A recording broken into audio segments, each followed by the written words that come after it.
নমস্কাৰ, আপোনাক সকলোকে মোৰ অন্য এটা ভিডিঅ'লৈ পুনৰবাৰ স্বাগতম জনাইছোঁ। আজি অন্য এটা ব্লগ লৈ মই আকৌ আগবাঢ়ি আহিছোঁ। আশা কৰোঁ আপোনালোকে সকলোৱে মোৰ ভিডিঅ'টো আদৰি লয়। আহকচোন তেনেহ'লে ভিডিঅ'টো ফাৰ্ষ্টৰ পৰা লাষ্টলৈকে চাওঁ। আৰু এতিয়া দুপৰীয়া 11টা বাজিছে। আজি খাৰ দি মাটি দালি বনাইছোঁ। মিষ্টাৰেও খাম কৈ আছে, মোৰো খাবলৈ খুবেই মন গৈ আছে।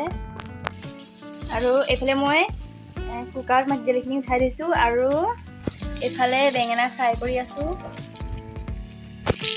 আৰু এয়া আজি বায়ে দি পঠাইছিলে, কিবা পিঠা বনাইছিলে বায়ে, এয়া দি পঠাইছে। মাজত কিবা এনেকৈ তাল নে কিবা ভৰাই দিছে, খাবলৈ খুব ধুনীয়া হৈছে পিঠাটো।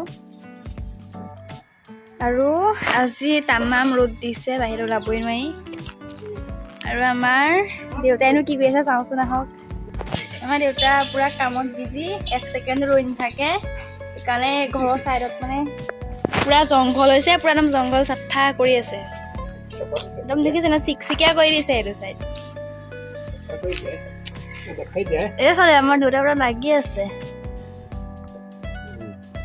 আৰু মানুহজন ঘৰত নাই, আজি শনিবাৰ, বজাৰ অলপ কৰিবলৈ গৈছে।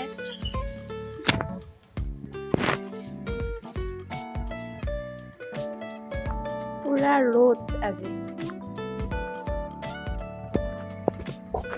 বেঙেনা কেৰাহীত দি থৈ আহিছোঁ, দেৰি যাবগৈ মই যদি এইফালে আহোঁ। আৰু মিষ্টাৰে মাছ আনিছে, গৰৈ মাছ। মইতো খাই খুবেই বেয়া পাওঁ, মই দেখিবই নোৱাৰোঁ সেইটো মাছ। আৰু মাটি দালিখিনি হ'ল, খাৰ দিয়াৰ কাৰণে মাটি দালিখিনি ৰঙচুৱা হৈ গ'ল, ৰঙা নিচিনা।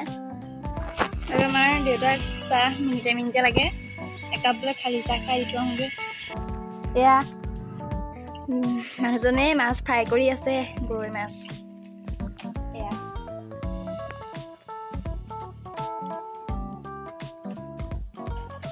আৰু এয়া আমাৰ খানা ৰেডি। এতিয়া খোৱাহে কথা আৰু।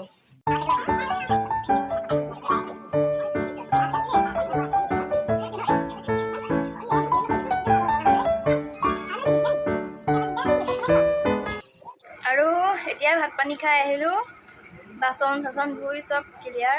এতিয়া ঠিকছে ঘুমতি শুম। আজি মাটি দালি পাই ভাত ইয়ালৈকে খাই দিলোঁ, এতিয়া শুম। আৰু মোৰ ভিডিঅ'টো আজি ইমানতে সামৰি মাৰিছোঁ। আপোনালোকে যদি মোৰ ভিডিঅ' চাই ভাল পাইছে, লাইক কৰিব, কমেণ্ট কৰিব আৰু ছাবস্ক্ৰাইব কৰি দিব। Thank you, bye by.